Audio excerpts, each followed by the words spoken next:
a permanent character flaw on my part, at least scheduling flaw. I keep forgetting to approve the minutes in order as listed on our agenda. So we need to double back and take care of that piece of business. For the minutes of the April 21st, 2015 City Council meeting, are there any edits or revisions? Is there a motion to approve? I'll move approval. Is there a second? All in favor, please say aye. Aye. Aye. Motion carries unanimously.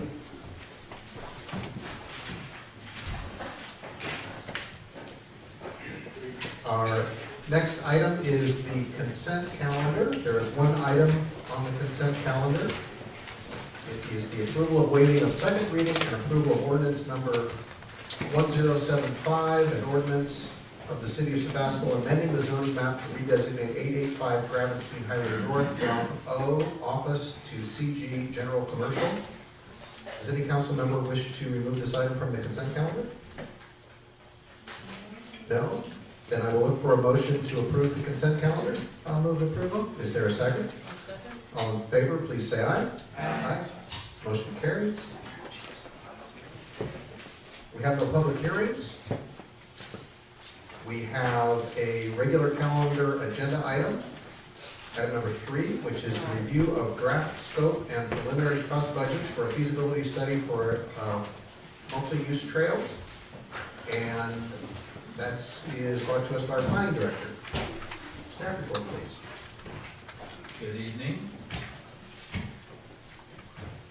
Back in November, the City Council had a major public hearing about a couple of proposals, very specific proposals for certain trail routes in Sebastopol. So this room was packed. There was a lot of public input in favor, and then other people raising questions and concerns about the ideas. At the conclusion of that process, the City Council determined that it was appropriate that a more thorough public process take place, and most likely that professional consulting services were going to be necessary to evaluate the feasibility of potential trail routes in Sebastopol. And the council also indicated that the areas where of study for a potential feasibility study would be from the Joe Rodota Trail to the south city limits, and from the Joe Rodota Trail to the west city limits. So without identifying any particular routes or whether the trail was on the street or not, to be open to possibilities, but indicating that the preference was for a dedicated bike trail if at all possible. And so the council asked that staff come back with a cost estimate and then a potential scope for a feasibility study that might look at these concepts, including a thorough public process and professional consulting services to evaluate all the issues and ensure that everybody is heard in that process. So that's why we're back before the council, and also the council wanted to put this in the context of the overall city budget, other demands that may exist for a number of issues that the city has to deal with and consider funding. So attached to your staff report is a draft request for proposals from consultants and then a draft scope of work. It's similar to what the County of Sonoma has used for some of their trail feasibility studies, kind of drawing a lot on the work that they've done.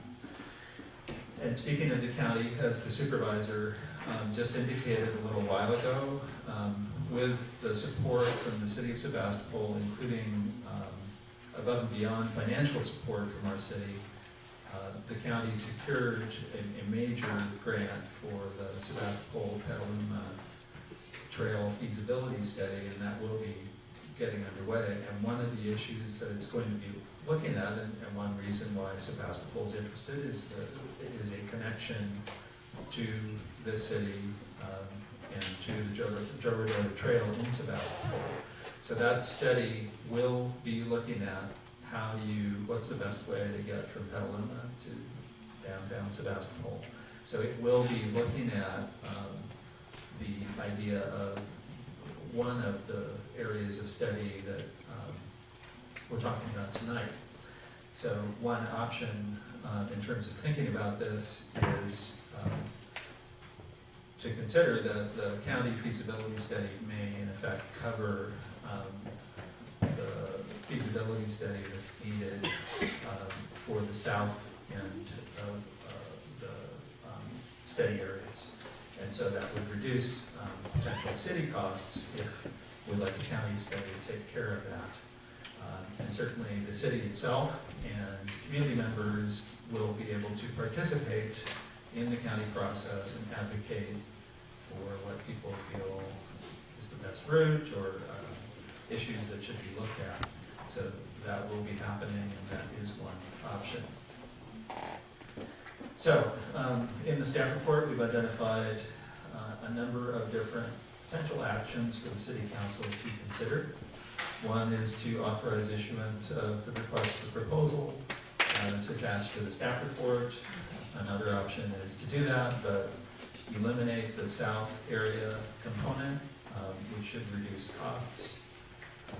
Another option is to just take in all this information and any public input today and put that into your hopper for consideration in the overall city budget process.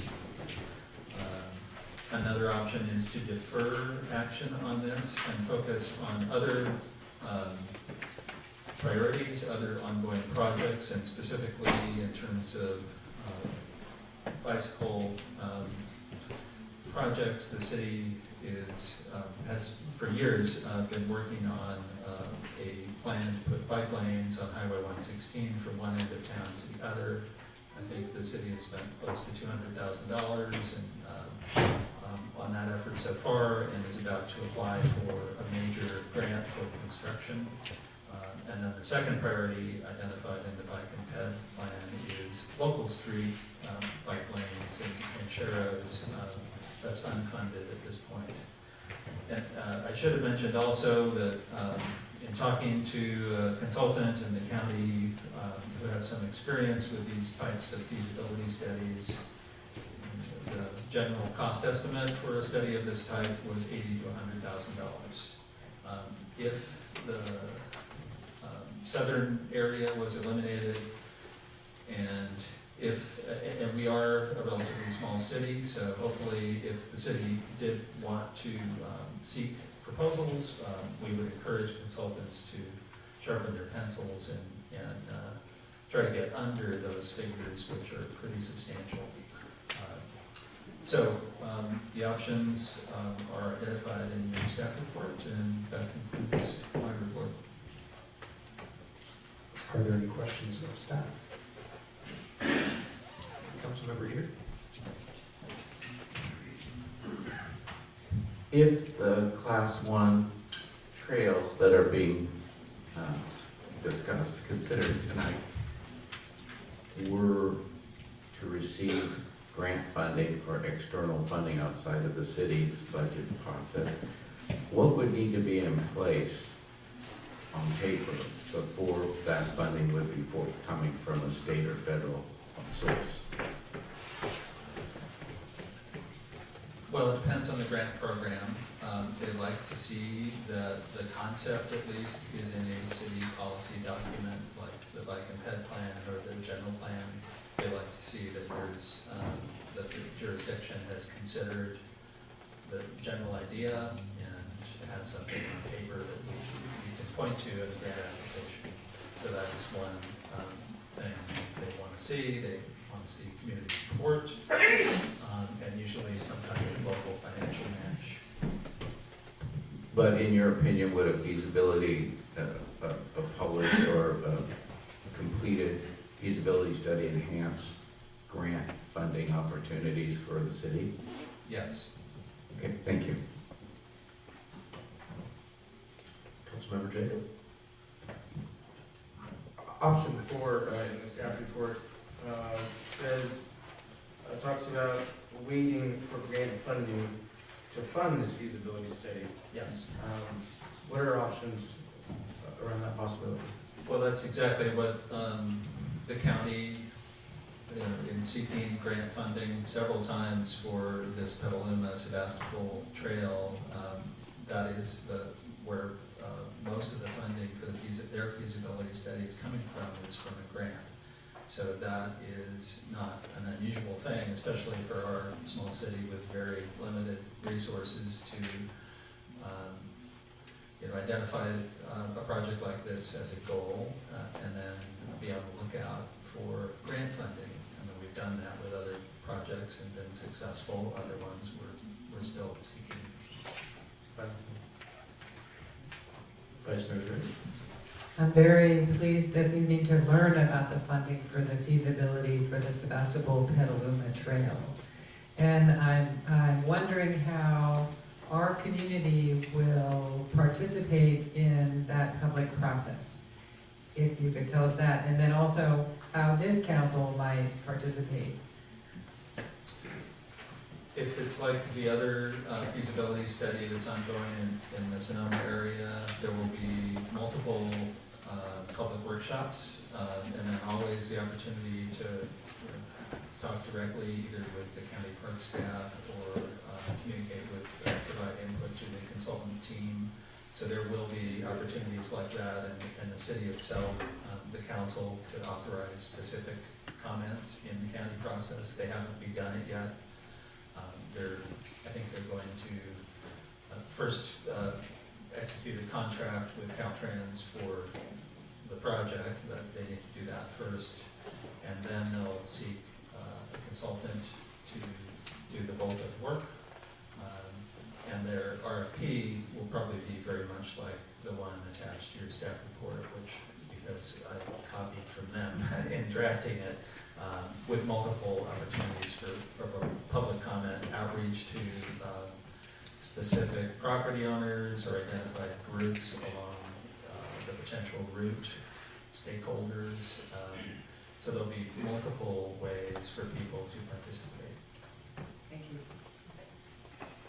Councilmember Wise? I was wondering if you're aware of any funding through Caltrans for feasibility studies. Does Caltrans fund that? That is what Caltrans is funding with the study referenced tonight. So this 80 to 100,000 that you are looking at now we could potentially look for Caltrans money. Potentially, grant programs change from year to year, so you never know if the same program is going to be available or how much competition there's going to be, but I would say it's certainly a decent possibility. Just FYI, I was at a meeting with Caltrans in Sacramento today, and they're going through this gigantic mode shift. It was very interesting. They just have a new strategic plan, which is talking about tripling bicycle usage by 2020 in the state of California, and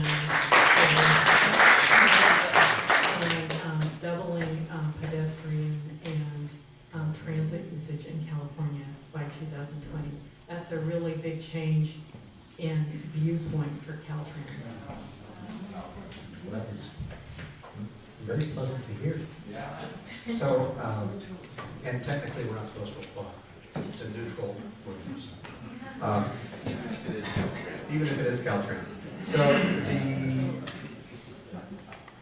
the possibility of a feasibility study, potential alignments include land that is in different jurisdictions. If the city moves forward with a feasibility study, how does that interface with land that is beyond our city limit as far as a potential alignment? Well, if the city did its own feasibility study, either area to the west or to the south, then certainly we would want to communicate with relevant outside agencies, whether that's the County of Sonoma Parks Department or Caltrans or school districts. That would be a logical thing to do is to, because it should be part of a greater network, and consideration should be given to those connections. What are the possibilities, and that's one reason why for that South Sebastopol area, it could be, if there were two feasibility studies overlapping, that could be a rather confusing situation for probably everybody, the public, the agencies, who's talked to whom, and what are the priorities here, what's the best way to provide input. So that's another concern with, in that south area. Well, maybe put a different way, can the city study a route that is outside our city limits? Well, I think in a very conceptual and limited way. We don't have jurisdiction out there, we don't have authority to do anything, authorize construction or condemn private property or out there, so that would be unusual. Thank you. Are there any other questions of staff? Councilmember Glass? The potential sort of RFP that he put together here was looking at doing a feasibility study that includes public input. So it was kind of looking at getting a traditional consulting firm that has engineers and has planners and has people who do facilitation. And my question is, have you considered or looked at the possibility of keeping some momentum going in our community with getting public input on a low-cost basis, without having to go to the higher cost of immediately going with a firm? Like, could we get information from our community and then pass that on to a higher cost feasibility study when funding becomes available? I would, I guess, comment that I think having experienced consultants who can provide information to the public to inform them as to what the choices are, what the realities are, that can be a very important piece of the process. If people make comments, they may be not fully informed as to all of the issues and demand and requirements in order to meet grant requirements, what are the dimensions or the construction standards, what about the requirements of the California Environmental Quality Act or grant funding. So there can be that kind of information can be very helpful to the public. We have had a lot of input on this topic already. There are clearly different opinions out in the community. So we've had some of that, but that could be an option. There could be forums to take in input, or another possibility is to scale back the scope of the request for proposal and still have participation of a professional consultant, but maybe have a less involved look at all of the issues by them, but enough to, and maybe also a reduced public process, and that might still have value. So there are, yes, other options. Okay, thank you. You want another question? I do. Thank you. I thought of another question, and I'll have more later too. Can you remind us of the schedule? I think this is for our city manager, of the budget subcommittee and the work that's coming forward to the council, because I'm figuring that work might take up both meetings in June? Well, it's May now. Right. At our next meeting, I've submitted an agenda item that relates to this year's budget work, and then the budget subcommittee is gonna come forward with recommendations. Do we know that timeline? Well, the goal of the budget committee is to have a preliminary draft budget distributed to the city council on or about May 13th. Okay. And the next city council meeting, however, is May 19, and there's at least one agenda item on there that the budget subcommittee's already taken a preliminary look at cost. So that May 13 date may not be firm. We may be looking at about a week later potentially. So the budget is, the draft budget is as up to date as it can be. So I think I'm hearing you say that our meetings, at least the first meeting in June, will be reviewing a proposed budget. And Yes, potentially another meeting, the second meeting in June. The official public hearing for the budget is set for June 2. Okay. Councilman Reader? Sorry.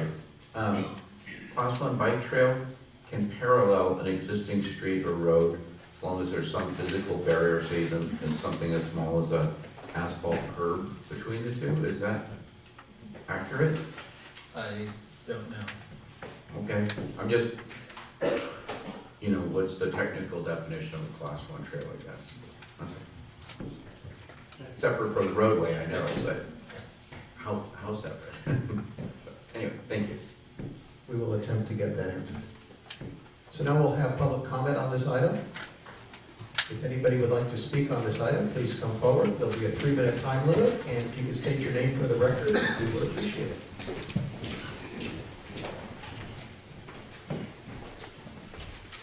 My name is Noah Fain. I live on the south side of Scottsville. I've been riding my bike to school from 8th grade to my senior year at Annalee High School. Me and my brother have been both hit by cars while riding our bicycles. While the rest of Sebastopol drive safely in their cars, more bike paths in Sebastopol will make it safer for cyclists. It's safer for motorists. More people will choose to ride bikes, and therefore has a positive impact on the environment. I'm glad to say I no longer face life or death situations now that I drive. All I have to worry about now is being harassed by the Sebastopol Police Department. But as many people still bike, including my little brother, I would like to see more bike trails in Sebastopol. Thank you.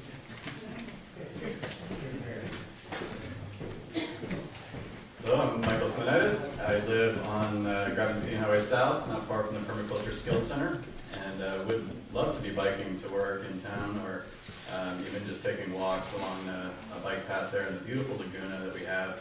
This beautiful riparian area that's not even visible from the highway, and I think it's a really gorgeous part of town. Last night I had just finished eating dinner and wanted to go on a walk, but I felt trapped on the property line where I'm at because of the highway, where I've seen pedestrians get hit, literally, from 20 feet. Lost a canine friend recently right there on the road. It's a dangerous road, so having an off-highway bike path that would show off the natural beauty of the area, people could walk dogs, ride bikes, just walk for health and whatnot, and enjoyment. I think it would do a great amount of good to improving public health and just the livability of the city, people's enjoyment of just being here.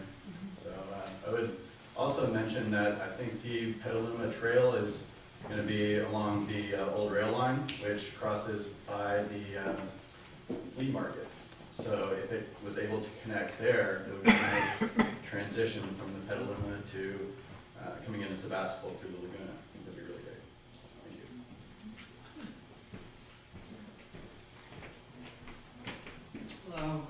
Hello, my name is Daniel Swith. I have 3 children. I'm here to represent them today. I would love to see trails that are built, for our youngest and our oldest citizens in town, and that are accessible and safe, and I live on Bodega Avenue, so that's a pretty busy street. The other thing I wanted to add was in the feasibility study that you mentioned, Kenyon. You know, you mentioned that, you know, the price, and it sounds very expensive, and I have a background in prototyping, and another alternative that you may consider is to just try something, which, John, you mentioned, you know, what does a class 1 trail look like? You know, what is it, what's the definition? You know, could we maybe put cones or planter boxes and do something temporary, right? Like, let's say, let's try this for a month, let's see what this looks like. Let's get public input, and let's just not make something permanent, right? Let's see what it looks like in town, at least portions of it, to answer questions. That's what prototyping is for. And, you know, when you're not sure what to do, instead of studying, you just actually get out in the streets and do something and see what the effect is. It's a very cheap and an effective way of answering questions. And then there's a fantastic organization out of Austin, Texas, called betterblock.org. And I'd encourage everyone to take a look at them. And they do something very similar for pedestrian streets. And they'll put up planter boxes and create a festival 1 week, 1 month, and just get businesses aligned. Let's see how this feels to have this area that used to be a parking lot now be a pedestrian area, with the intention that it will become permanent one day. So, thank you very much.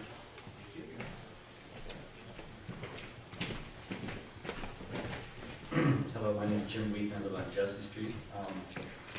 When the presentation was made last November, I thought of these 2 trails more as neighborhood connectors, and I love Class 1 everywhere, but it seems to me it's more important to compromise if we have to have a way to get places on bicycle, even if it means, for instance, through the Luther Burbank Farm, maybe there really can't be a Class 1 trail through there. But I think there can be something. I have to believe there can be something through there that fits with that nature and the use of that. So now with this new information that Caltrans or the county is going to do more of a formal study from Petaluma to Sebastopol, it seems like that plus the combination of are already doing the 116 bike trails, which I really would like to see a picture of. I haven't really tried to find one, but I haven't seen one. Like, what are they really talking about? It must be getting really close. It seems like that southern commute is going to be more likely have to be Class 1 to get grant money, more appropriate for Class 1 if it's going to be a county-wide connector, and maybe we should kind of let that process unfold to the county and get as much input as we can. But I still would like to see the council make some formal progress or master bike plan say, yes, we want to do something to the west, and maybe we can have some, that can be more of a local thing where we figure out how to compromise and how to get people safely from Watercroft into town. It doesn't seem like we need a big, expensive consultant. But I think it is important, obviously, since the last meeting we had so many people were adamantly against something, but I think it's because they didn't really have the vision. They had a vision that may not be accurate of what we need. So I would encourage you to try to put the West Trail on something that we can own and we can contain as a community, and maybe we're going to have the Southernmost Trail be part of this larger thing. Those are my thoughts. Thank you. So to let you know, the Highway 116 project, the council, wasn't our last meeting, it was maybe 2 meetings ago, we had an update on that, and it's at roughly 50% design stage, and those documents were part of the council packet, and that's available on the website, so you can at least get a cursory and fairly technical glance at what that's looking like. Thanks. Hi again, my name is Janice Gendro, Grego Road. I have a lot of questions. The first is, can you clarify it? Is this a multi-use trail or only a bike trail? Yeah, I'll collect the questions and we'll get all the questions answered at the end, so you can just go ahead and address them. Okay, so the other question is, could you possibly do a feasibility study with the county together, where they put in a portion and limit, of course, the area which would be the area of influence of Sebastopol, I would think.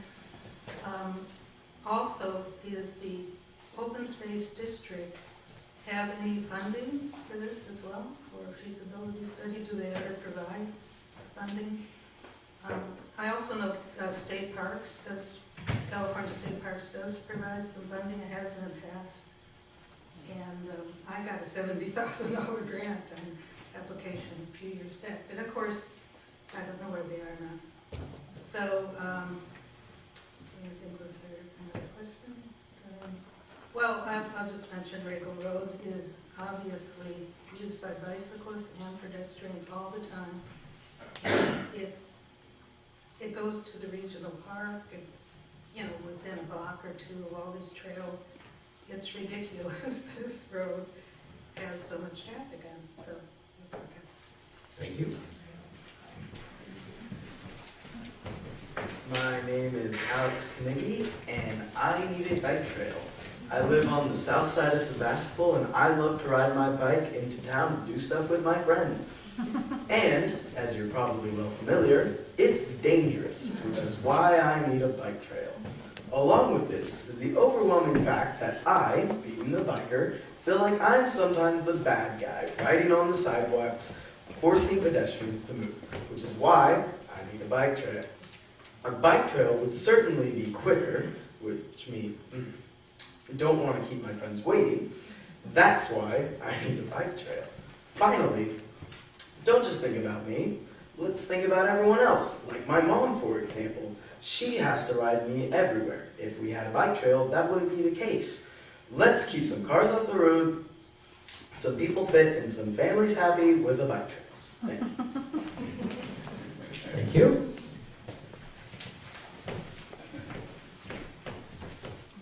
Good evening, everyone. My name is Larkin. I live on Elphick Road. And I unfortunately am not going to be able to stay the whole time tonight because I have a toddler that needs to go to bed. But I want to thank everyone for being here and for all the hard decisions you're going to be making as council members. I've been saying this over and over and over again to Lynn for years, and I really would like to ask all of us to remember that this is not a bike trail. And can we change our language around it? Because this is for people that don't feel safe biking. They're not bikers. This is for people that are on wheelchairs. This is for people that want to walk and actually hear each other, have a conversation. Try it sometime walking along 116 from the south side of town into town. Try sometime walking from the cemetery down to Honeymoon and have a conversation and see what it's like.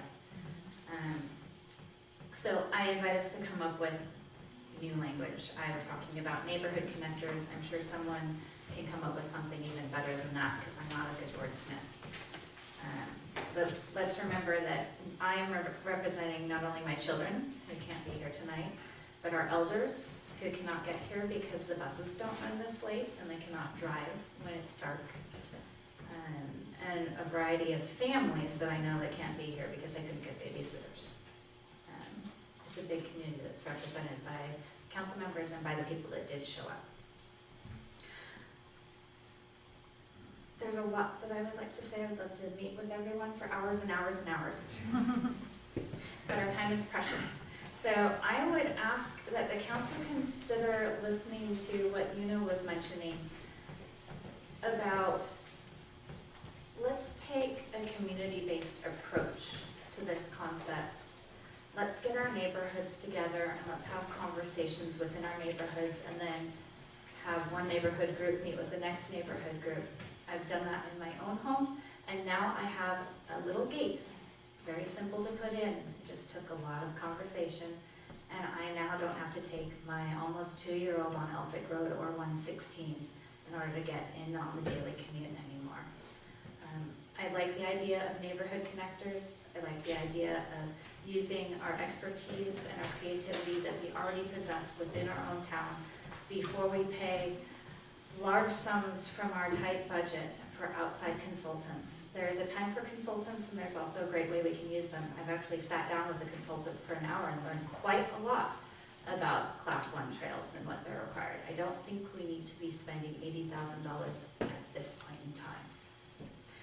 I also think that we can move forward now and not wait to ride the coattails of the Petaluma Sebastopol Trail. That county trail is wonderful and I look forward to it. But the time to act is now, and I appreciate us moving forward. Thank you. Thank you. Jeffrey Skinner, Strout Street. First want to thank council for considering this. And I would hope that we would move ahead with a feasibility study of some sort. And given the grant announcement, that we focus on the east-west portion. And one of the questions that had come up was whether this would take away from other projects that we've already got in the plan. If we do consider all possibilities, I think there's a high likelihood that some of those priority projects already in the plan could be incorporated in this process, one way or another. And I do think very much that we should consider all possibilities, not just a single route here. Finally, if I decide that we don't want to fund this right now, we want to wait, it seems like it would be a good opportunity to look at working with regional parks down the road in a joint project so that those areas inside and outside of the city limits could be covered in a logical and comprehensive way. So, thank you. Thank you very much. My name is Gina Willis, and I live on Bodega Avenue across from Luther Burbank Farm. I just wanted to encourage the council to proceed quickly with the western portion in particular of the trail, the proposed trail, and also to stress that it should be multi-use, that I know we use the term bike trail a lot, but as a pedestrian who doesn't ride bikes, I just wanted to stress that we need it for safety reasons. It is not safe to be a pedestrian walking from that part of town downtown and back. The sidewalks are narrow, they're not continuous, and it's certainly unpleasant to be walking with the trucks roaring by with the mirrors going by a few feet from your head. So I look at this as something that will allow mobility through town and to make better use of the town. Even though we have the sidewalks and everything, they are not really very feasible for day-to-day use that way. So please consider that trail. Thank you. Thank you.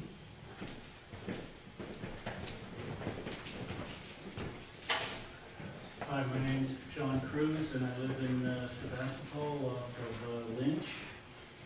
And fortunately, there's a piece of the trail where I live in Quiet Street, so I can ride into town for errands where I am. There's a lot of good trails in Sebastopol, and there's a lot of opportunity in town for connectivity to Joe Rodota, West County trails, and we really have to do more to improve the trail network, community connectors, and if I say bicycling, I really mean multi-use trails. There's been the two trails proposed, the Apple Blossom and the Gravenstein Trail. I think that they're a great step. They really be an asset to our community. People expect trails like this in forward-looking communities today. I think it's important to have them. One of the things I'd like to say is that trails should really be isolated from heavy traffic. They should be safe and attractive. And the two proposed trails are really both. I'm not sure that making everything exactly a class 1 is critical. Either Joe Rodota or West County Trail are off the highway completely. Parts of those are on highways, so are they class 1? They're still excellent trails. So maybe the exact class 1 thing has to be compromised a little bit to be practical. Well, anyway, I think that's about all. I want to thank you for your time and attention. Thank you. I'm Steve Levenberg, I live on Robinson Road, and I think people on the council know that I'm an avid cyclist. I cycle 30 miles a day to commute to work.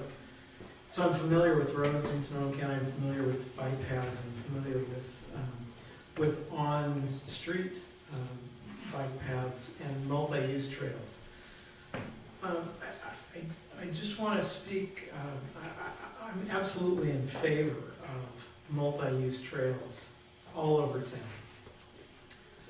My biggest concern is that we may enter into a period of analysis paralysis with this.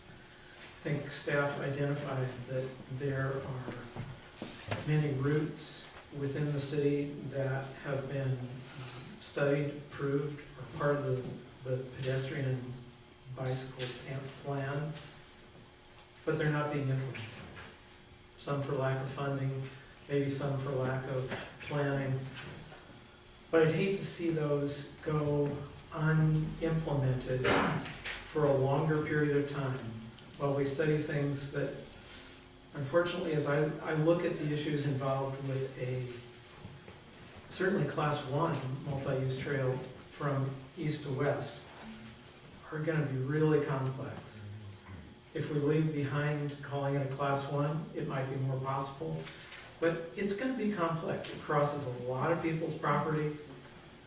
In order to meet the requirements to be off-road is going to be incredibly complex. There's a lot of topography between here and Pleasant Hill Road and Water Trough Road. So I just want to ask the council to try to implement some of the things that have already been planned or already in the plan and not get too caught up in planning forever.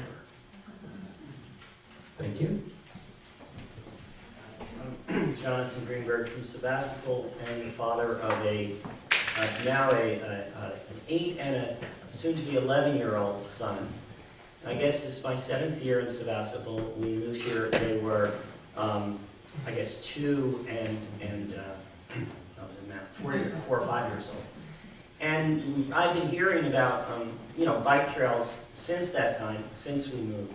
I want to express my support for a Class 1 bike trail that we parents, like Larkin, I've got to go back to my babysitter.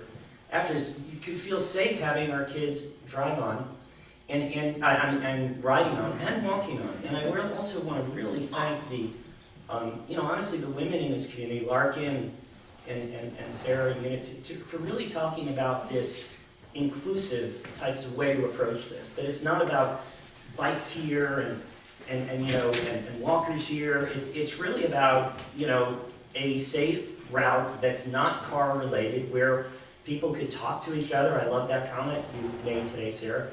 And I want to follow up with Steve. I mean, analysis paralysis is what has paralyzed us. And it is fear-based. It's that fear of lawsuits. We've got to do this right. We've got to bring in the professional consultant. We have tremendous resources in this community. Many of us have chosen to be here, myself included, because of the people, because of one another. And that we need to bring in a consultant for $80,000 from another city who's never lived here so that we could talk to each other is absurd to me. And so I think Daniel, who is a father in our school too, with younger kids than me, of 3 children, Daniel comes, the young guy who's here, he's young to me, prototype, why not try it? Let's see what happens. What's wrong with trying it? That's what's happening in all the cities like Portland and all over the country. And by the time we get this RFP out and appoint or anoint someone to receive that money, we could have community meetings kicking the can. We know that this is a thorny issue, and I've been, campaigning for council, and I know you hear it all the time too. And I'm not saying it's anyone's fault that it's a thorny issue. It's a thorny issue. Whose ox is going to get gored? Whose backyard will this go through? Whose parking will be taken away? But to kick the can down the road by studying it is the problem with government. To address it and facilitate communication and collaboration so that we could resolve this and come to something and we could get started with a Class 1 is a new way of government. And the Sebastopol City Council, you know, I'm very excited, you know, to have Una on board she's been talking about this, and Sarah, you know, and the whole council to really consider, let's do it differently and deal with it now, ourselves. Thank you. Thank you. Nancy Preblish, live on Leland Street. I think that you should do a feasibility study. I think knock your socks off. Part of the problem in November was that we didn't have enough community conversation about this issue. The thing that bothers me immensely, however, is that we are only talking about bike, pedestrian, multi-use, and we're not talking about transportation alternatives in general. Frankly, the idea that we need these things so that we can talk to one another over traffic, or that it needs to be picturesque, or that we have a more healthy environment, you know, people are healthier for riding their bicycles, is frustrating when I frankly think we screwed up with the Joe Rodota Trail in covering over what was an electric mass transportation system. If you want to get cars off the road, find a way to move massive amounts of people in a green way, efficiently. I think that the elephant in the room, frankly, is that this is not mostly, no, I'll go mostly. This is mostly about recreation and off time. It's not necessarily for practicality. It is about safety for when we are practicing recreation.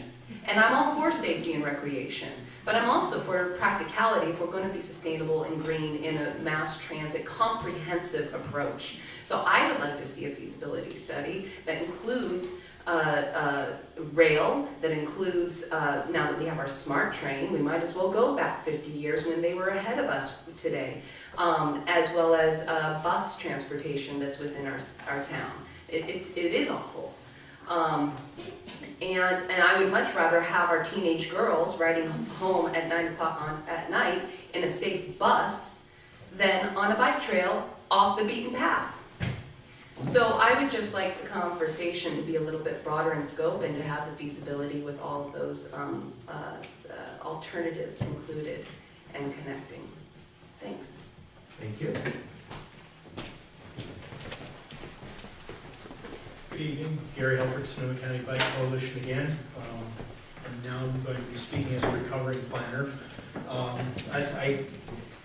I think that Kenyon did make one really important point that on the one hand, hiring an expensive consultant probably is the long way around the barn, but it's also good to have somebody facilitating the meeting that has a pretty good grounding in what the rules and regulations are, so that we don't go down the road, to make a bad pun, of developing a facility that in the end can't be funded. I mean, there's a lot of restrictions on what can and can't be funded. The Bike Coalition worked very closely with regional parks to get both of those sustainable transportation grants that are funding the 2 feasibility studies, and we certainly would work as hard as possible with the city to try and get the city money from that program. I warn you, it's very, very competitive, and it took 3 attempts to get the Petaluma Sebastopol one, and we almost didn't get that one. There's only 11 awards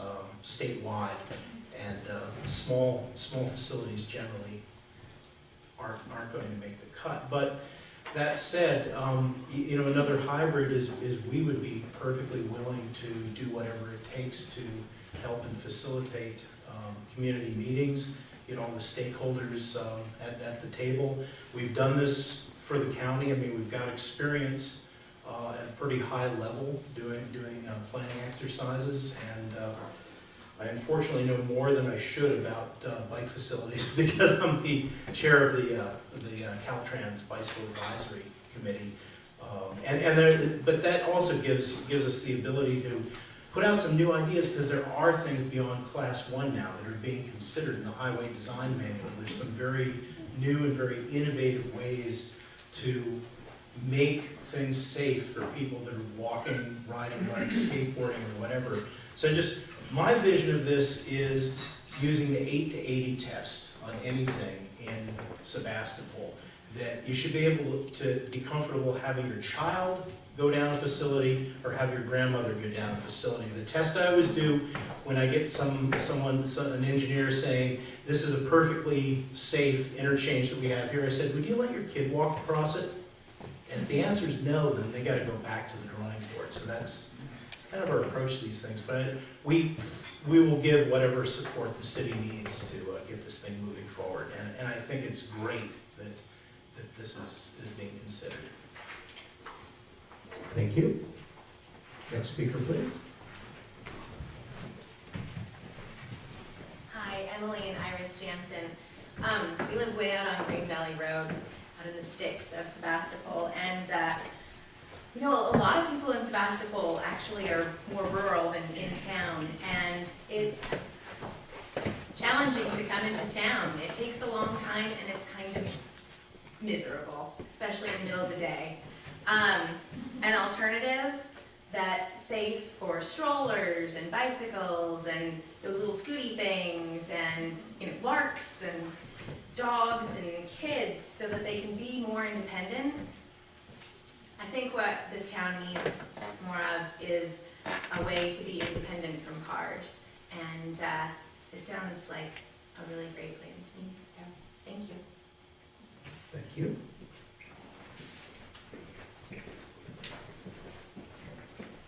I'm Christopher Congleton. I live at Green Valley Road also.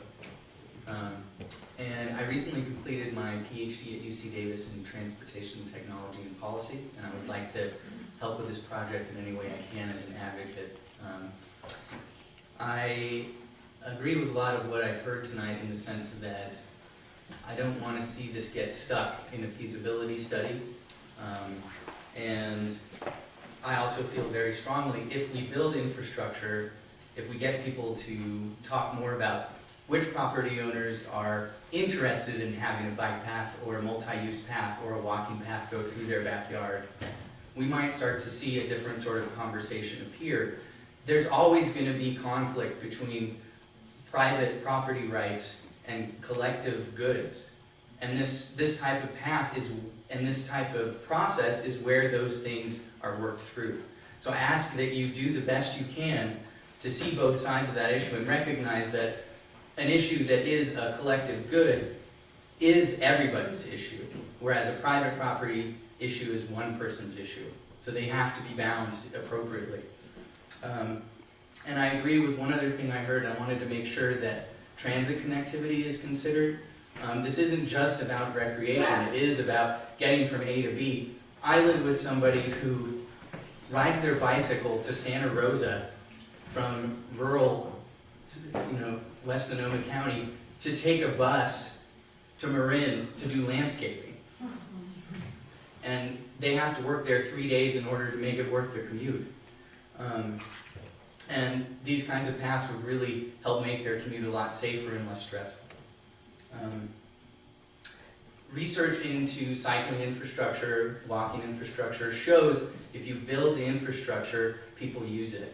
There's a lot of research you can look up. There's a researcher named Jennifer Dill, and a lot of her research just underpins this, so please look that up. Cyclists shouldn't just be helmeted warriors. Ordinary people need to use bikes. In Davis, everybody uses bikes because it's safe. Over time, thank you. No, you're good. Okay. That's what it beeps. Keep it coming.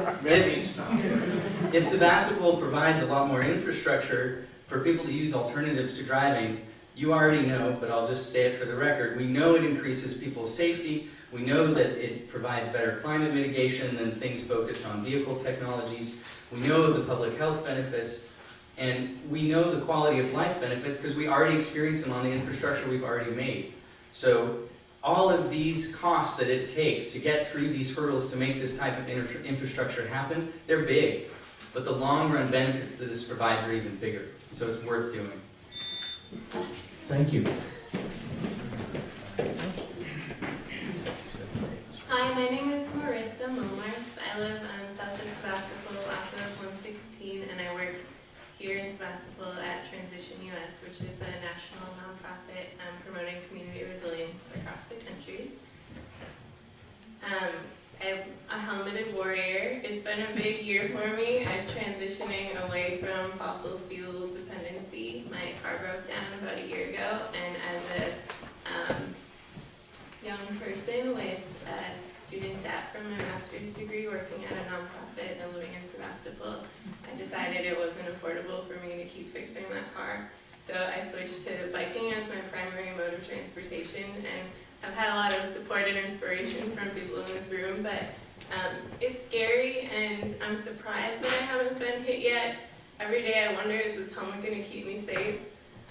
And pray that people see me. And even if I could, I wouldn't stop biking, because I know that carbon emissions are 57% of our carbon emissions in Sebastopol come from private vehicles, and I'm really concerned about climate change and drought, and if I am not willing to bike and to put my life on the line for climate justice and economic and social justice, then who is? But I just wanted to communicate that urgency with you, and also really appreciate all the effort that's being made. Thank you.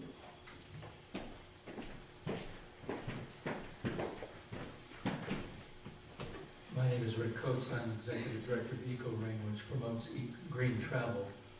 And of course, tourists prefer Class 1 trails for safety, especially if they want to bring their children along. You forgot, somebody left out, I heard one comment, but people left out dog walkers. I'm thinking a multi-use path could be called a puppet mup as well. Okay, seriously, I'm concerned about the conflict that these kinds of things brings on. And I would like to see some kind of meeting where we had a professional facilitator that would help opposing groups or opposing individuals to learn how to try to solve each other's fundamental concerns. That is, they would actually take on the role of trying to solve their opponent's concerns in a way that does not necessarily require them to give up their concerns. I think Sebastopol is the kind of town that could actually do that. And, so I offer that as a suggestion. It seems to me that almost everybody in town wants a bike path. The issue is really a political one of where, not the fact that they want. So, also, I was pleased to hear an electric rail line mentioned. I need to talk with you. EcoRing has such a proposal, which I've shared with several of you already, as well as council members in Santa Rosa and county supervisors. Momentum is building behind that proposal for an electric rail line that would connect Sebastopol to the SMART station, as well as beyond, all the way to Oakmont and St. Parks. So I hope you'll consider that it's not in place of a bike trail, but in addition to. Thank you. I'm Patty Levenberg. I live on Robinson Road in Sebastopol. Just like everybody else, I want to see more Class 1 type paths. But at this point, I would like to see the council make a decision to carry out what's already in the general plan. There's some sections of Class 1, the part on Bodega going out to Water Trough. I'd love to see the lanes on Washington completed. So I really would like to see that done before we start on something new that is so nebulous. Thank you. Thank you. Are there any other members of the public who wish to speak on this item?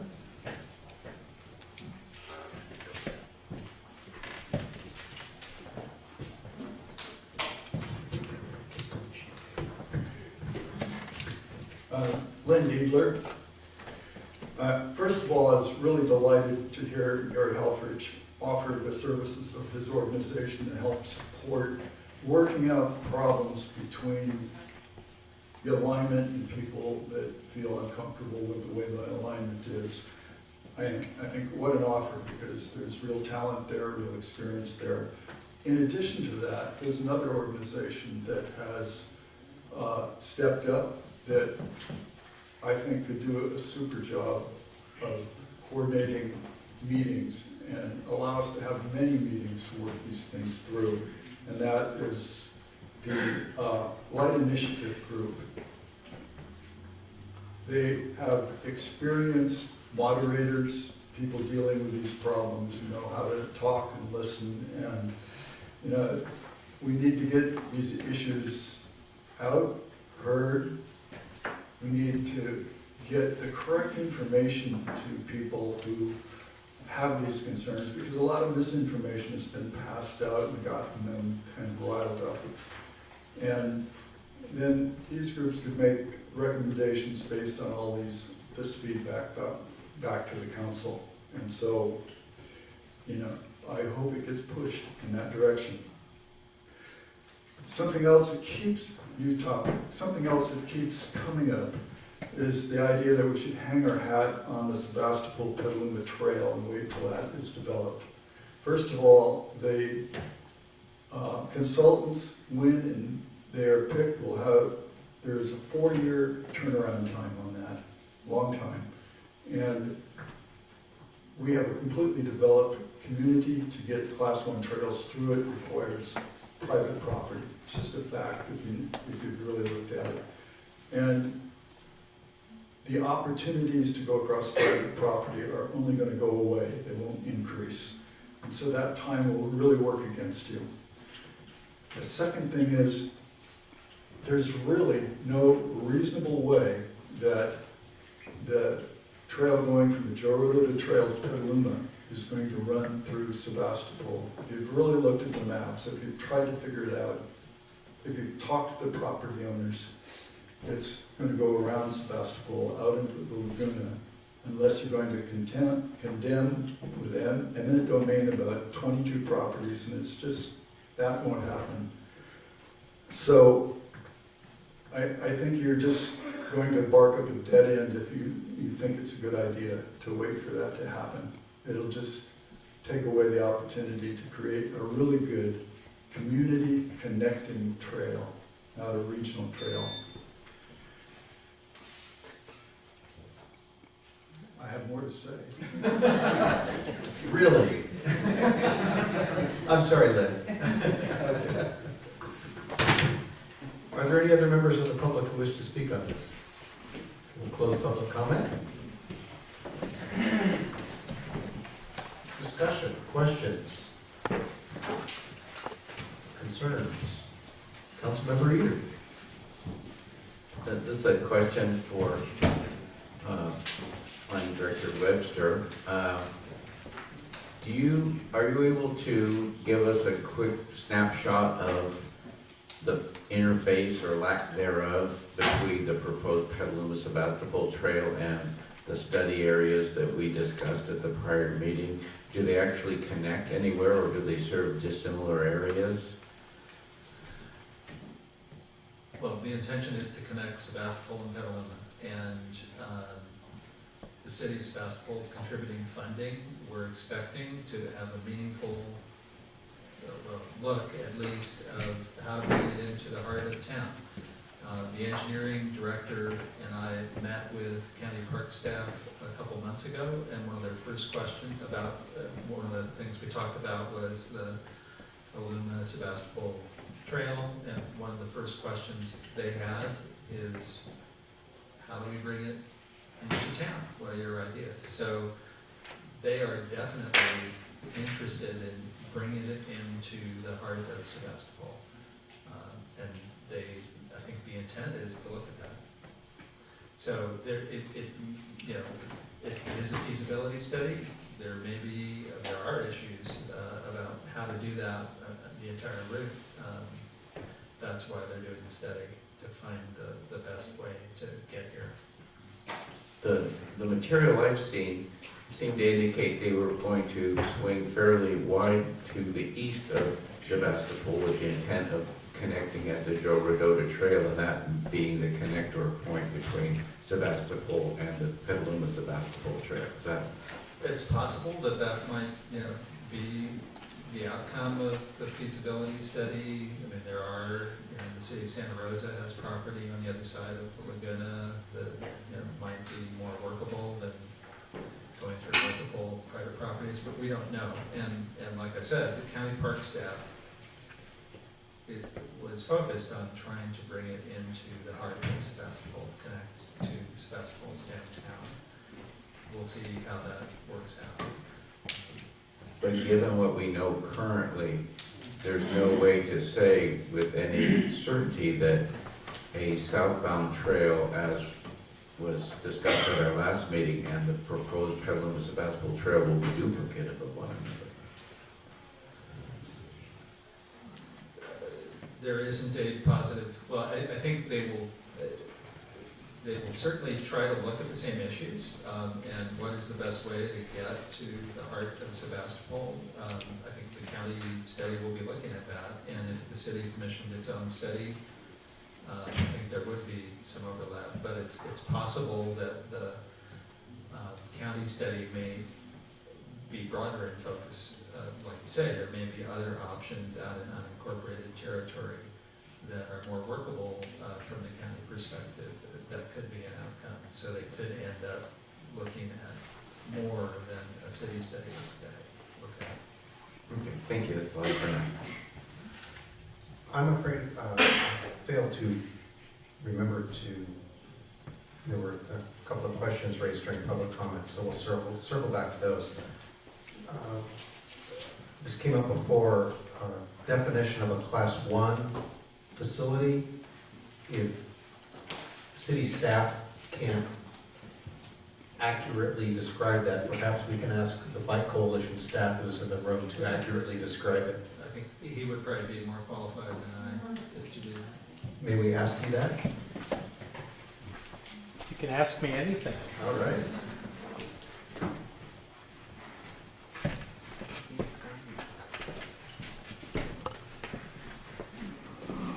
As I said before, the definition will be changing with the updated highway design manual, so I'll give you the current definition is, unlike a class 1, unlike a class 2 or 3, which are both on-road facilities that are for the exclusive use of bicycles, a class 1 is for basically all non-motorized modes. So that's just one important concept is people sometimes use multi-use trail to indicate something that's more than a class 1, but class 1s under California codes are for all non-motorized uses.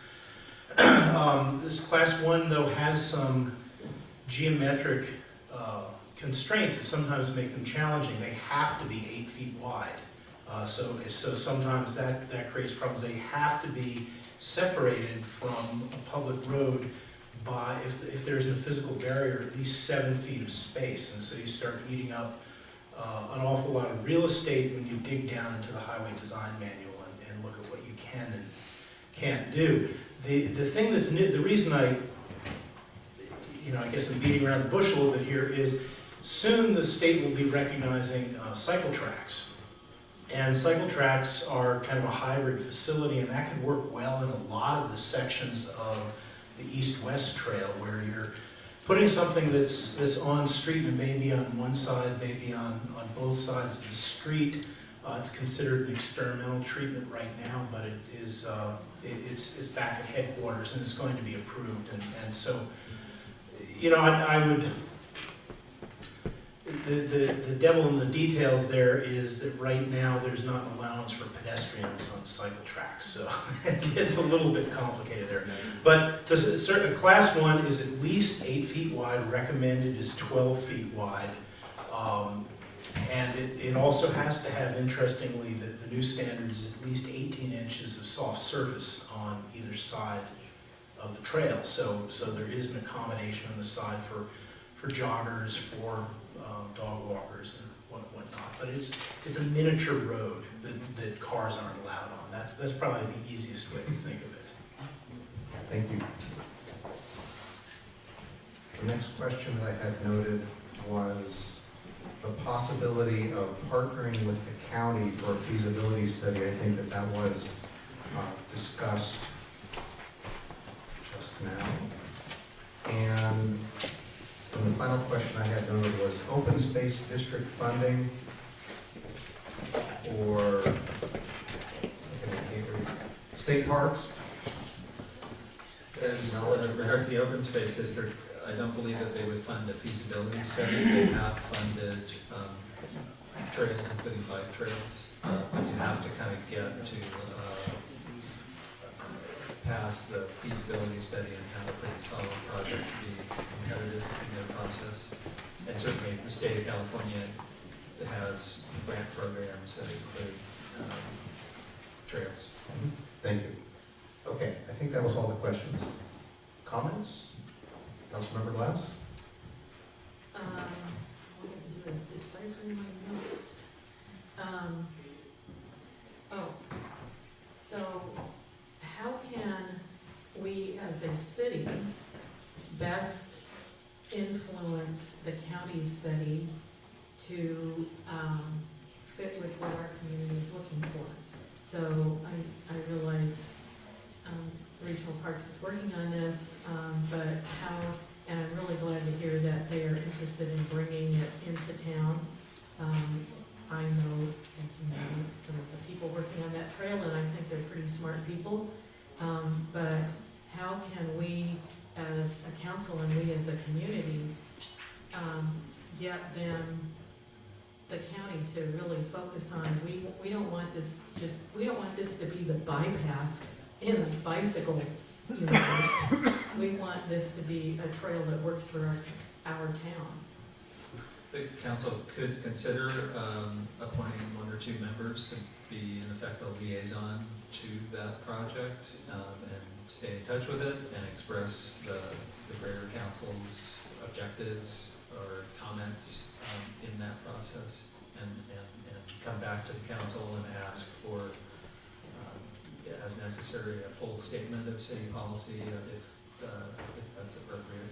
So that's one way for the council itself to stay in pretty direct touch with that project as it moves forward. It will include lots of opportunities for public comment in these workshops, or just directly to county staff, and then to the consultant, letters, emails, phone calls. They'll take any form of comment. I believe they'll also have outreach to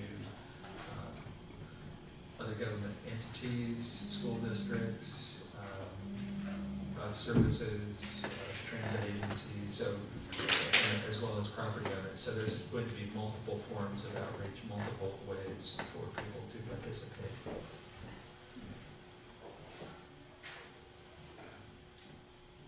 Just as a comment, I'd like to say, I think since we are contributing to this study, we should be, as a council and as a community, really making sure that we leverage our contribution to this study to make sure that the outcome for the part that serves West County and serves the Sebastopol area fits with what we need, because it is the Sebastopol to Petaluma Trail.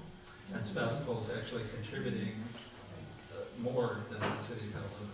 Right, well, there we go. So we want to make sure that we're getting bang for our buck and leveraging what our investment, that's what I'm saying. Councilmember Jacob? It's looking at this item being on the budget subcommittee gives you a bit of a spit in your stomach. Simply knowing that I think this is the first person on mine in Councilman Glass's item when we went into budget subcommittee meetings about 3 weeks ago. And I think it might have been one of the first items that we realized we hadn't made fun. Funding is highly problematic. And from the budget subcommittee's view, there's other items still coming in future meetings to be added to the budget. And I think right now, we have less than $100,000 available, and we still haven't funded cost of living adjustments for our staff, and union negotiations are still in play. So, I think that there's an item in the next agenda that specifically needs funding. We're going to be looking for funding. The budget subcommittee is going to come up with recommendations, and the council is going to have to make decisions on what can and can't be funded. I think as far as tonight being able to try to put dollars to this without understanding the budget sequence, it would be impractical. It's just we need to see the numbers, and the budget subcommittee has a presentation to show here's what we funded, here's what wasn't funded, here's the gap. What do you want to do, council? I'm very excited about doing that. But just, I want to put that out there now. I think also that this is a grantable item.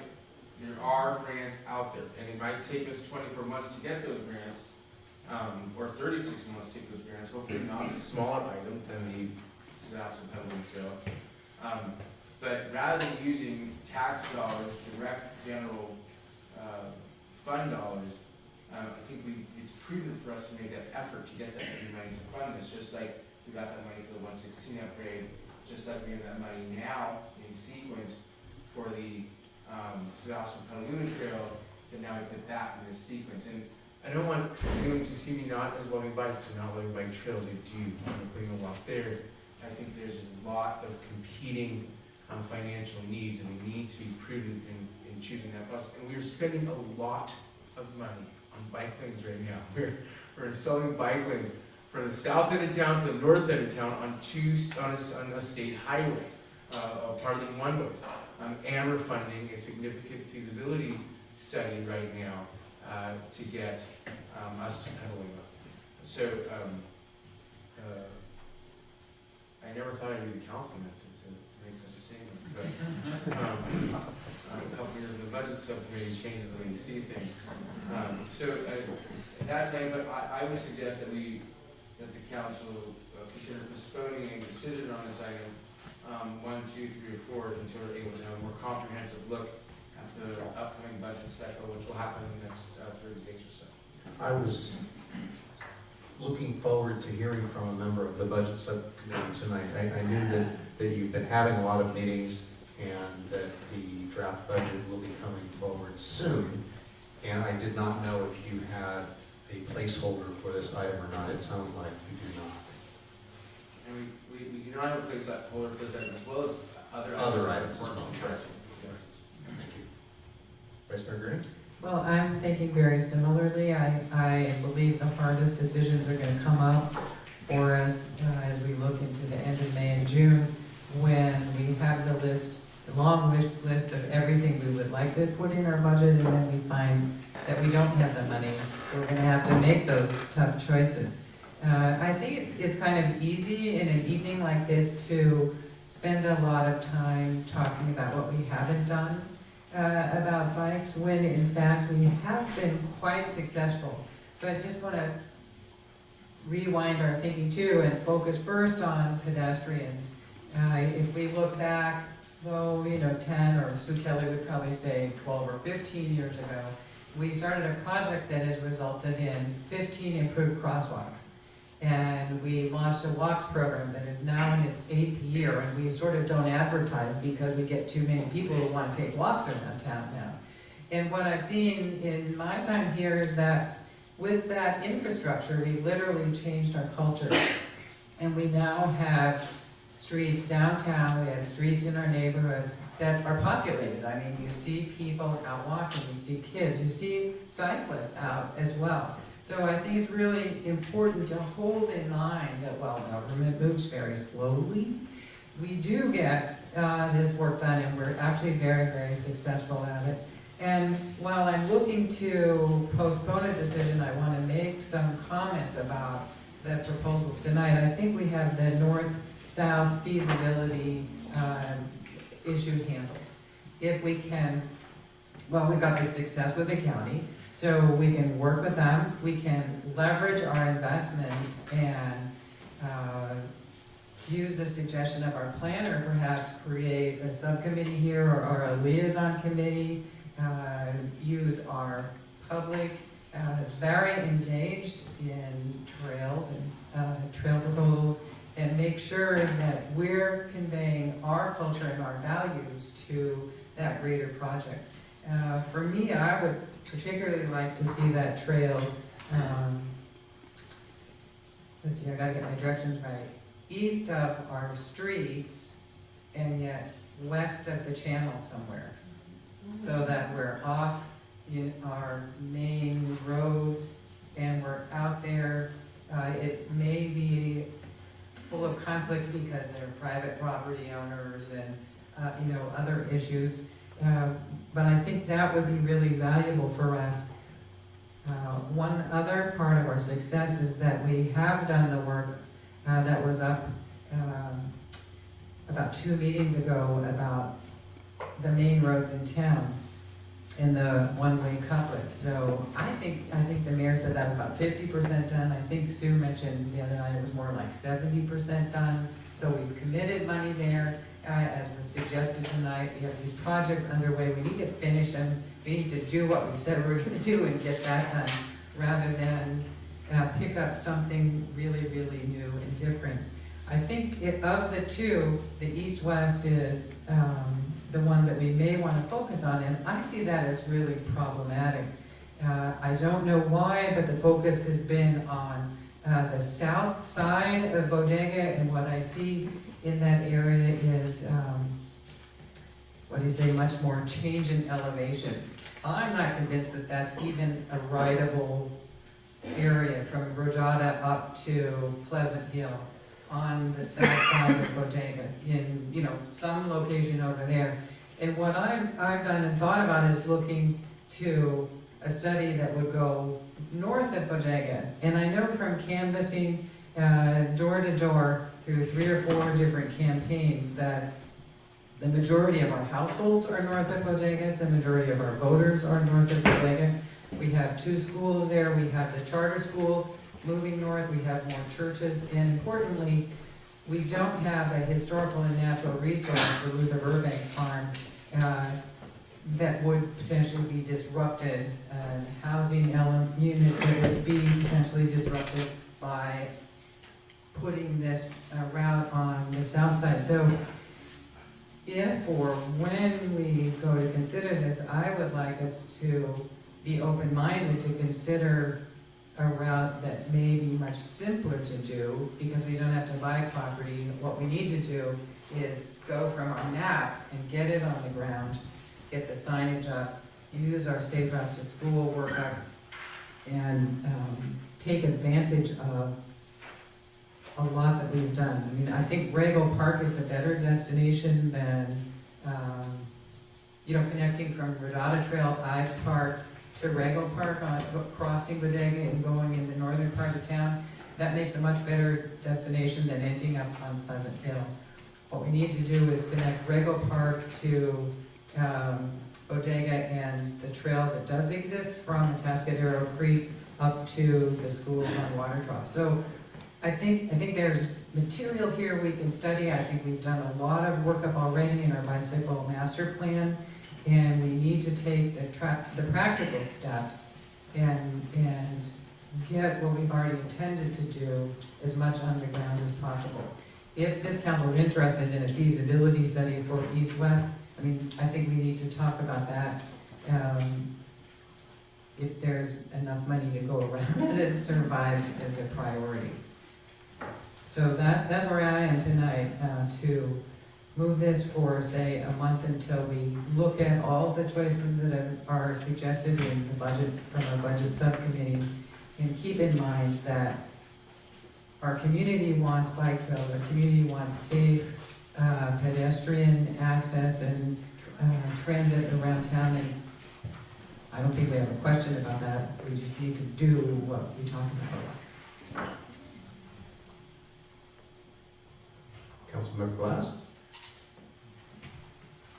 Thank you, Mayor, for so graciously letting me talk when I know you have something to say. As the other half of the budget committee, I wanted to concur with my colleague about, we really have to take a look at how much money we have in the whole budget, which unfortunately turns out to be always less than we had hoped for. But the other information that we got this evening was information about the money that could come to us through Measure A. So Measure A being this new sales tax that is proposed for the June ballot.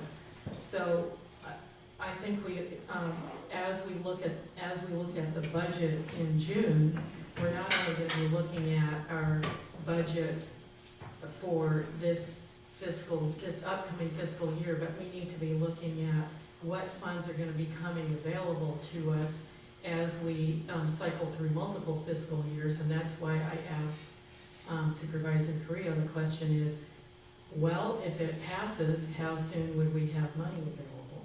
So, and that would be a chunk of money that could also be used not only for fixing our roads, but part of it should be used because of the values of this community. Part of it should be used on something that's not just roads. Some of it would be on bicycle paths and transit. So we need to be looking at not just this fiscal year, but how can we keep the momentum moving on our bicycle planning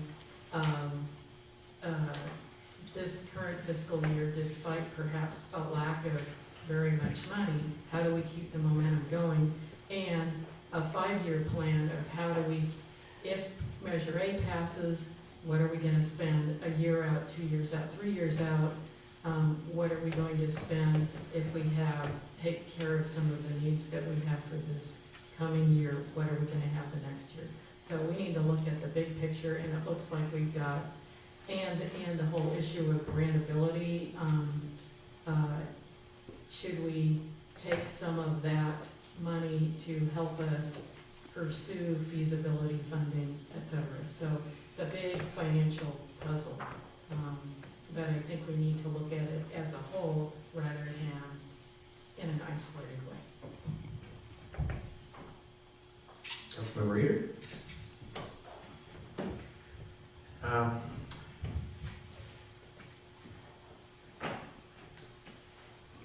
Well, there's a lot to talk about. The term analysis paralysis brought up tonight. I have to admit, with a lack of familiarity with that, but I think it's very descriptive. And I think it's something we run into a lot in government in general, certainly in local government, where we come with grandiose plans and then they sit on a shelf and the next person who takes over that job goes, what's this Dusty Binder doing out here? There's the result of $200,000. So I certainly don't want to see that happen here. As mentioned earlier, that we're currently funding the Petaluma, helping fund the Petaluma Sebastopol Trail, but I think we only allocated about $6,000 to that. And that was actually double what they requested, if I recall correctly. So it's not like we're going broke supporting that project. And do we anticipate any future requests for funding for that feasibility study, or are we done? We're not. We're done? We're not anticipating. Okay, so at this point, we expect that our financial responsibility is complete. Yes. Okay. I'm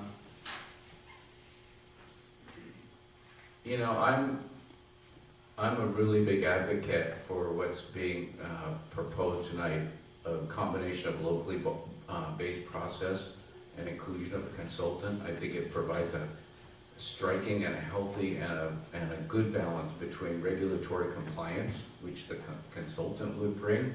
They know the rules, we probably don't. The rules change every day, that's what they do for a living. But we also, that way, get a nice fusion of community activism and professional regulatory compliance oversight. It's a win-win, I think, for this community. As earlier it was said, we should do the existing plans we have first. This needs to start. This is probably a 20, 30, who knows how many year process. I would venture to guess that the bike lanes on 116 and the city street bike lanes will very likely be complete before this project sees completion. So we can't just do one and then wait and then start the next one and then start the next one, because we're talking 60 years in the future. I believe these will be very long-term projects. So, you know, I think getting started now isn't getting in the way at the expense of other projects. It's, you know, it's taking a long, big picture view, in my view. You know, Council Member Jacob mentioned before, when we were talking about Measure A, about, you know, pedestrian and bicycle improvements to roads actually have an environmental benefit, and I couldn't agree more, and I think that applies in this situation as well. So there's an environmental aspect to this beyond recreation and enjoyment and connection of community and safety and all of that. It goes right back. You know, this process of these trails is going to outlast most of us. I don't anticipate being at the ribbon cutting for the completion. You know, I don't think I'll live that long. But the gift of those trails will be here forever. You know, and I think we owe that to our kids and our future grandkids and whatever to get going on this and do this and accomplish this. Something we can really be proud of, having left our mark on Sebastopol in this manner.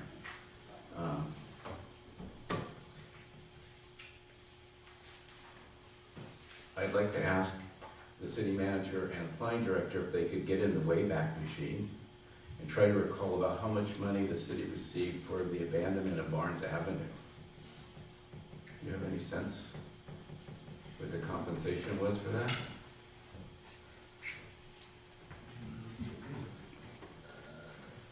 Maybe Not coming to my mind. 130, 140,000 is How much? 130, 140,000, Okay. I believe, something like that. Well, this city settled a lawsuit with CVS for $150,000. Out of that $150,000, we determined we were going to spend about $45,000 for a traffic signal synchronization program to improve traffic flow through town. That benefits the automobile. There are legal fees due and payable to small town Sebastopol as a party to the settlement. But I believe that once those monies become available to the city as a result of issuing building permits, we'll have the sum of around $50,000 from CVS Corporation. I think there's no more suitable way for CVS to start the process of apologizing to our community, to take this money, which was earmarked for traffic solutions, and utilize it for this process to hire a consultant. Nothing would bring me greater joy than to walk my dog on a multi-use trail that I knew the feasibility study was paid for by CVS. I might actually forget to bring a bag. You know, it would be a historic event in Sebastopol if we allocated more money to a project that benefited pedestrians and bicyclists and benefited an automobile. This may be an actual first in our town. So, you know, I'm willing to make a motion that we identify the sum of $50,000 from the legal settlement with CVS Corporation when the funds become available at the time of issuance of building permits to the issuance of an RFP to cover the cost of the hiring of a consultant who will work in league with Sonoma County Bicycle Coalition or Light Initiative or whoever, local community-based people who can get the outreach portion of this. And we do need to get people talking to one another. We do need to stop saying this is mine and that's not yours and on and on. And we need to figure out a way to do something that's really for the benefit of all of us and the benefit of our community. And, you know, to get CVS to pay for it is just sweet in my book. So I'm willing to make that motion, that we allocate $50,000 toward the funding of a consultant for this feasibility study to be conducted in concert with local community outreach process. I will ask for a second, and then I will have a couple of comments. Is there a second for that motion? Can you repeat the motion, please? My motion is that we allocate the sum of $50,000 from the proceeds of the legal settlement with CVS Corporation at such time as those funds become available due to the issuance of building permits by the city of Sebastopol to fund the hiring of a consultant to work in league or in partnership with local community outreach process coordination to start the process of a feasibility study for these two trails. City manager, do you have a comment? Well, I'm waiting to hear a second, I want to do a comment. Is there a second? I don't hear a second, so the motion will fail. With that, I think that to find a creative way to get this project funded and underway that does not impact the general fund, I think that there is significant merit to that idea. I would like to hear what the city manager has to say. I was only going to point out that the money doesn't become available to the city simply upon issuance of all the permits. The use of the money is subject to negotiation between the city and small town Sebastopol and has to be spent pursuant to an agreement between the city and small town Sebastopol. So I was only going to comment that any use of those monies would require the concurrence of small town Sebastopol. I would be interested for staff to have that conversation with SDS and find out just how creative we might be able to get as far as using those funds for transportation other than automobiles. We do plan on having that conversation, we'll add that to the list. Also, there may be a bit more money available than the amount that was just specified. I don't have the exact figure, however. Vice Mayor Gurney? Well, there's another piece of information I'd like to have about money, and that is from what we learned this evening about Measure A and the county administrator's strong comment that the Measure M formula would be applied to the 56%. So that's, that 56% is for the 9 cities, and each of us gets a part, and obviously Santa Rosa, Petaluma, Windsor, being bigger with more population, more miles, would get more, and our part is a lot lower. And I think it would be helpful to have a projection That should be for, just put the formula on whatever they're saying they're gonna get from it, then we'll know in our future when some chunks of money could come to us, where we have the responsibility of making choices as to dedicating that money to transit, whether it's bike trails, class 1, more bus routes, whatever it might be. It would be really smart for us to know when that will come in. She said at the latest it would be a year from July, this July. The city managers are meeting monthly and we plan on tracking that. I would just say the formula that would be used is maybe a matter of some dispute after the election. Not all the cities agree to that particular formula that was advocated for by the county administrator.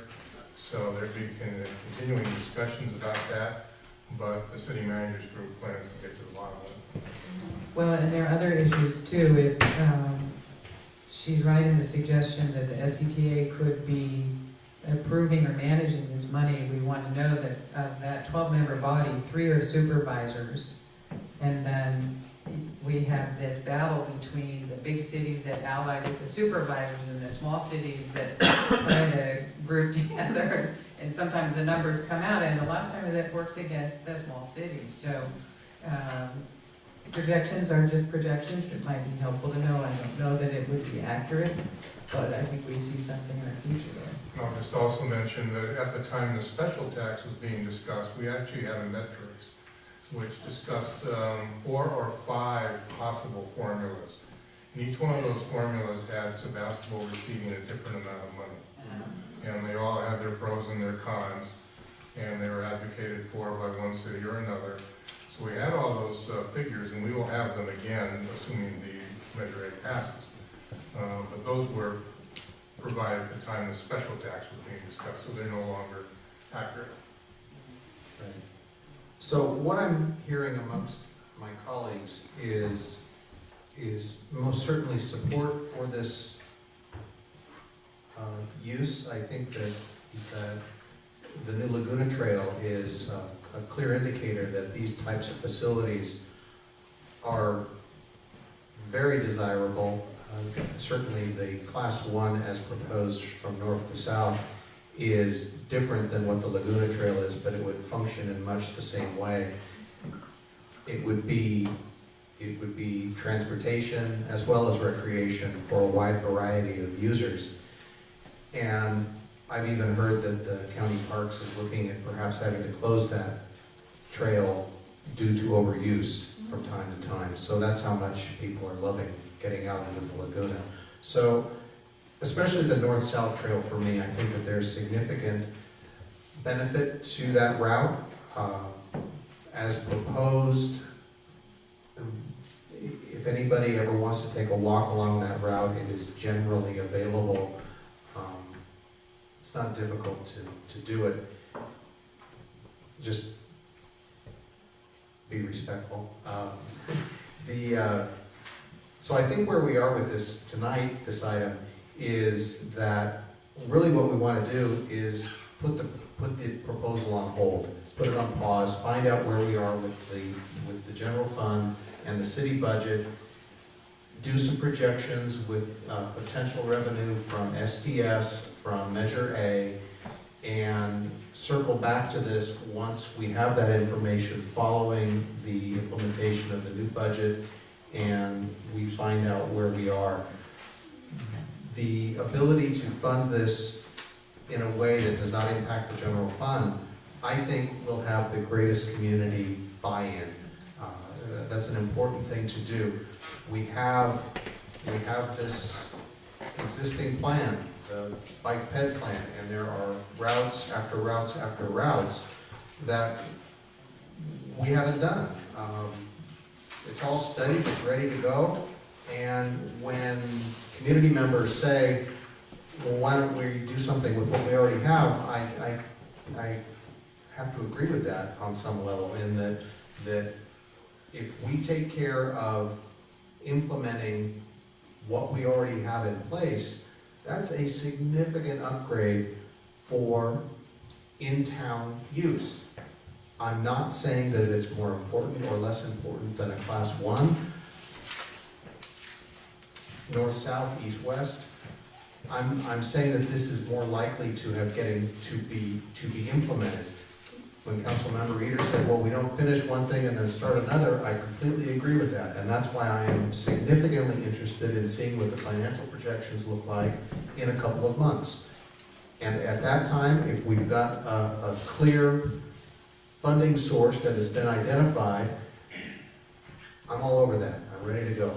So, do we need a motion to table this item, or can we just, consensus is that we'll revisit it in the near future? We'll take consensus. All right. I have one more comment. Please. If you're done. Please. You're correct. We have a lot of existing trails on paper and in our minds and grandiose plans for them. But I think it's important to draw the distinction, as was pointed out by Mr. Dietler, that these trails, these study areas, involve property that isn't in the jurisdiction of the city. So it's really easy to put a trail on a street we own. We just do it. We just get the money and we do it. as was pointed out by Mr. Dealer, this process will only get more difficult as time goes on. People will pass away, land will get sold, land will get developed, and, you know, if there's a not great window now, it may be an impossible window at some time in the future. So I think that differential needs to be recognized, that we're putting stuff on our own streets, we've essentially got all the time in the world. I completely agree with you.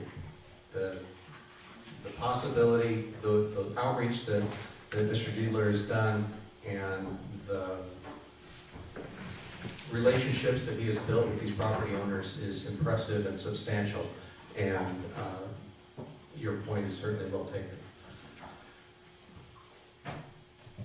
9:30, a request for a break, so we'll take a short break and reconvene in 10 minutes.